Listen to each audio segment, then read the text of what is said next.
Карзу Хасан деген биринчи. Карзу Хасан деген не дегени? Карзу Хасан дегени дафу мал изфафан ирфафан лиман янтафиу бихи ва ярудду бадалаху. Бирөөгө карыз берүү.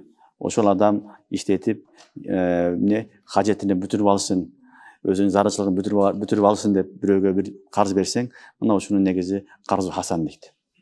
Жалпысынан эле карыз деген сөздүн баардыгы ошол карзу Хасанга айтылган.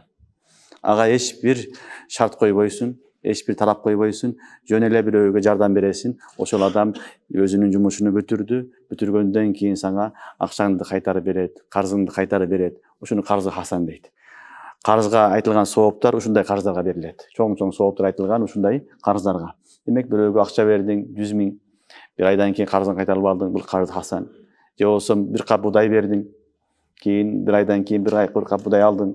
Булар бардыгы некен карзу Хасан.